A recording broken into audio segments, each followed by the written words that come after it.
Hey, welcome to a brand new installment of But Is It Better, where I take something old, compare it to something new, and try to find out if it's smash or trash. And of course that means we need to take on the ever-beloved / loathed Berserker Barbarian. And not to spoil the entire video in the first few seconds, but the 2024 version of the Barbarian in general is a major upgrade. Where before the Barbarian's main role was to fill as the party's damage sponge, in 2024 the folks over at the Lemurs of the Lake decided to give my brainless bonky boys something unique, like things to do. So let's all rip off our shirts and jump right in. A lot of stuff about Barbarians is gonna feel pretty similar. Rage is still rage, but lasts 10 times as long. Unarmored defense is still here, so you can fight with your cheeks out. Danger sense is worded better to do the thing we pretty much always used it for anyway, and reckless attack is still awesome, especially since we kind of just love taking hits. But primal knowledge did get a nice upgrade, letting us use a modifier we can actually count on, like strength, to make checks as long as we're raging. I don't know how raging survival checks work, but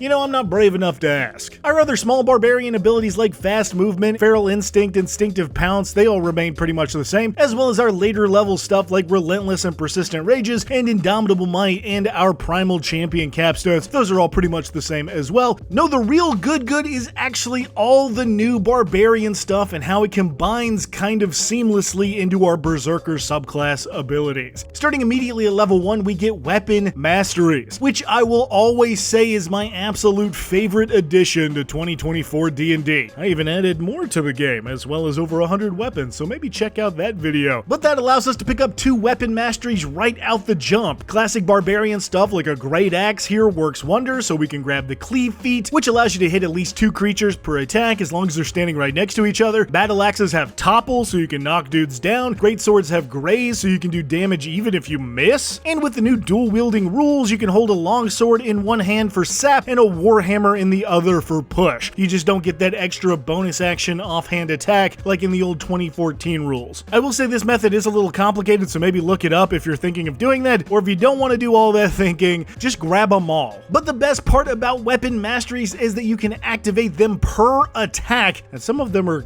kind of devastating, especially something like topple that does have an associated saving throw, but not a size category. That means you can put giants on their meaty asses by slapping their toes. I mean, that's just crazy. But now let's jump straight to our berserker abilities, because frenzy has gotten a pretty major upgrade. Now frenzy just happens every time we reckless attack, so no more of this secondary rage that we need to activate. We just get it while we do the thing we pretty much do every single turn. But now instead of having to do an entire extra attack, we can deal a number of d6s equal to our rage damage bonus on the first attack in our round. That hits, obviously. Okay, damn, that's pretty nice. And since reckless attack already gives us advantage, we should be hitting way more often anyway, and can kinda easily farm crits here. So just for the math, let's assume we grabbed a normal greatsword. At level 3 on one attack, that would be 2d6, plus another 2d6 from frenzy, plus our rage bonus, plus our strength. Well,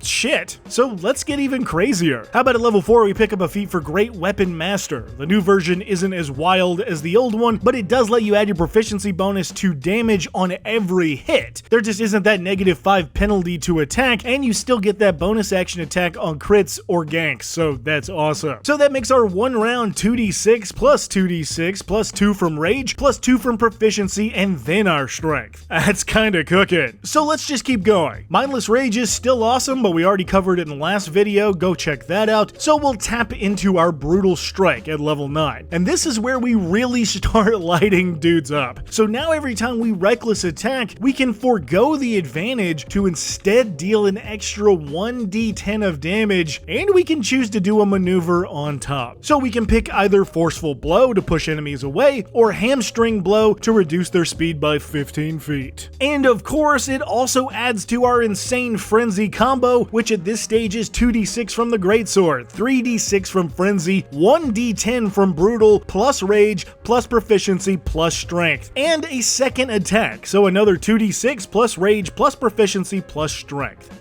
Jesus, and we're kinda not even close to done. Retaliation has been moved to level 10, which makes a lot more sense, but still allows you to smack a guy as a reaction as long as they're within 5 feet and they dealt some damage to you. You know, our second favorite thing, right next to giant axes. But then improved Brutal Strike gets a staggering blow to give enemies disadvantage on saving throws, fucking amazing for setting up a combo with an ally, or to give to yourself if you really need to topple or push your opponent, and then Sundering Blow to give an ally a +5 to the next attack that hits that creature. But, you know, that's assuming they lived that long. Intimidating Presence is back now at level 14, and while I still think it's a little weak, the tweaks here make more sense. This is now a bonus action ability that works off your strength modifier, as it should have from the beginning, but you can also target multiple creatures at one time in a 30-foot radius. It's good, but not great. Not like improved Brutal Strike that gives you 2d10 on every Brutal Strike, and you can pull off 2 of these maneuvers at the same time. What happened?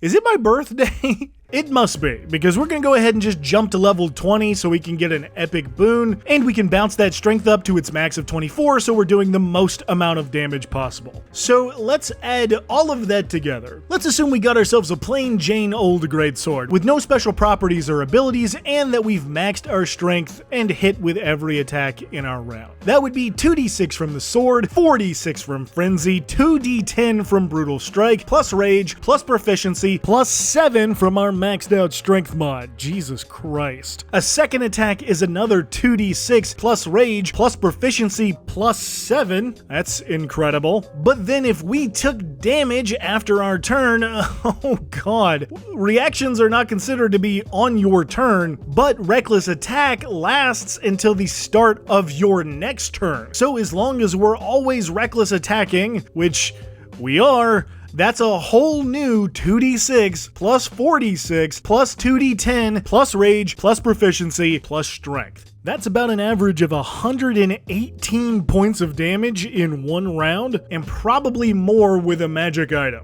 Oh my god, I almost actually forgot. If we crit or kill something with those first 2 attacks, we also get a bonus action attack. So that's another 2d6 plus rage plus proficiency plus strength. So about 155 points of damage. Holy fuck. But is it better? That's the stupidest question I've ever heard. Yeah, this Berserker is a million times better than the 2014 version, and it absolutely rocks. There's really not much to say unless I just want to sit here and gush about how all the abilities add together to make one of the most cohesive barbarians. The one downside of this version of the Berserker is there's not really that give and take, risk-reward aspect the same way the old one had. And while I was really not in love with that version of it at all, I do think some might miss that gameplay and roleplay element. While the idea of constantly using your reckless attack to gain more damage kinda gets you there, basically every barbarian already spams reckless attacks, so it's not like reckless attacks stand out just for the Berserker, and I think that quality of the old Berserker might be missed by some folks. Not me though. This version of the Berserker is pretty much perfect as far as I'm concerned. I'm still probably not gonna use the intimidation ability that much, but at least it's usable now. And then everything else slaps harder than Will Smith. Honestly, the damage alone kind of does the talking for me. And while I think the World Tree Barbarian is still my favorite out of the new batch, this one probably isn't that far behind. So yeah, man, they fixed the Berserker, and that's really great to see. Now go out and smash some heads while I smash this Barbarian with an A+.